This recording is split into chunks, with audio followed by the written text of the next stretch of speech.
Auzu billahi minashaitanirrajim. Bismillahirrahmanirrahim. I am teacher Khurshid Ahmed Bhatt from High School Nogam, Zone Mawar, District Kupwara. मेरे बच्चों अस्सलाम वालेकुम रहमतुल्लाहि व बरकातहू। मेरे बच्चों आज हमें पढ़ना है एनवायरनमेंट स्टडीज EVS क्लास 3। हम पढ़ रहे थे chapter number 15 our friends animals. Question हम लिख रहे थे। अब इसके ये क्वेश्चन हमने लिखे थे ही, इन शक्लों को आप देख लो फिर एक बार। ये क्या कर रहा है इसके बारे में, ये इनके साथ क्या कर रहा है। अपने जो इसने हॉर्स पाला है, ही बाथ्स हिज डोंकी, पन्ने से डोंकी गधे को नहा रहा है। Feeds him grass to eat, इसके सामने घास डाल रहा है, खिला रहा है। Gives him water to drink, पानी दे रहा है पीने के लिए। Put a garland on him, हार डाल रहा है इसके गले में, माला डाल रहा है। फिर एक और क्वेश्चन हमने लिखे थे। आज मेरे बच्चों हमें ये क्वेश्चन लिखना है। We keep some pet animals at home, we look after them too, in the table below are the names of such animals, complete the table. हम घर में कुछ जानवर पालते हैं, इस टेबल में उनके नाम दिए गए हैं, उन जानवरों के जो हम अक्सर पालते हैं, घर में पालते हैं या कहीं भी पसंद करते हैं उनको पालना। या रचन कर पसंद, बे घर तम रचान, मगर क्या रचान, अमो सत क्या फायदे अथ बारस मज पढ़ो आज गबरो। गोडनेथु लिखुत ये name of the animal, why do we keep them, क्या थावान पानस निश या रचान। डॉग, हून क्या रचान, डॉग।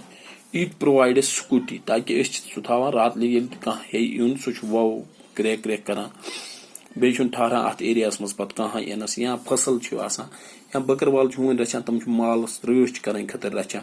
या कह पहाड़ी एरिया मज लुक बसान, हम थावान पंजन हंद रच खतर हून, फसलस रच कर खतर सह चलरान तमन पंजन दजन मज या बागन मज। या घर थावान कह चूर मा यी रात या कुन, provide scooty, scooty scooty guard रच, इथे पे हून पत ख्याल थावान, तवे हून रचान। दोम काव गोडनेथ वन कस गाय, यह क्या रचान, यह दिवान क्या दूध, इट गिव्स मिल्क, यह हमें दूध देती है। ऑक्स गो दांद, यह क्या अम और लिखमुत ox, it pulls the cart, सह चलावान क्या बेल गाड़ी, रेड या टांग।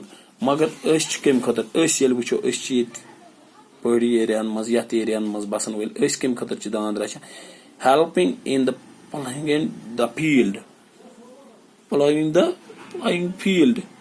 अम खतर रचान ताकि सह सन जमीन पगह तुलान, जमीन तुलान वो या बे कम करान, अम खतर रचान यह दांद। हिन कॉकर कम खतर रचान, लेज एग, सह दिवान ठूल। Fish is believed to bring fortune, गाड रचान, यह सेहत खतर असल, अमुक तेल तयदेमंद, यह असल यह गाड आसान खेन खतर तह रचान। नालस मज बनावान कुन जाय पॉन्ड, पे रचान। दपान वी लव इट, कस ज्यादा मोहब्बत कर यमो जानवर मज। कैट खुश गसान, ब्रेर अगर असल ब्रेर आ सह खुश, या रैबिट, सन शुर तक पसंद, खरगोश। होनी बी कह गए माछरे, अम क्या दिवान, अम गिव्स होनी, अम दिवान माछ, तवे यम चीज घर मज रचान। अम और दुतमुत डॉग, इट प्रोवाइड स्कूटी, अम दुतमुत इट गिव्स मिल्क, कुस दिवान काव, अम दुतमुत इट पुल्स द कार्ट, और लिखमुत ऑक्स, मगर लेखान helping in ploughing the field, सह जमीन तुलनस मज मदद। हिन lays egg, fish is believed to bring fortune, we love it। cat the rabbit, honeybee gives honey, pig फिर पढ़।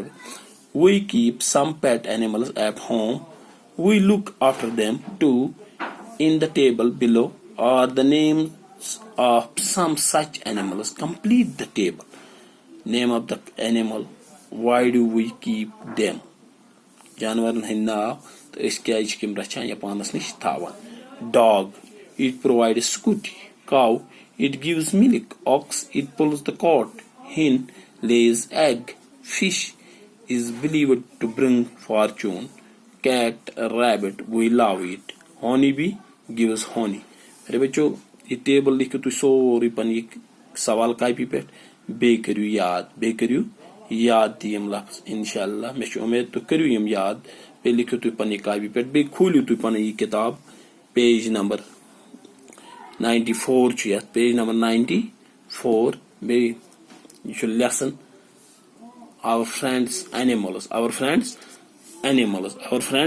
animals be part the name of the animal, why do we keep them, dog it provides scooty, cow it gives milk, ox it pulls the cart, hen lays egg, fish is believed to bring fortune, cat rabbit we love it, honeybee gives honey.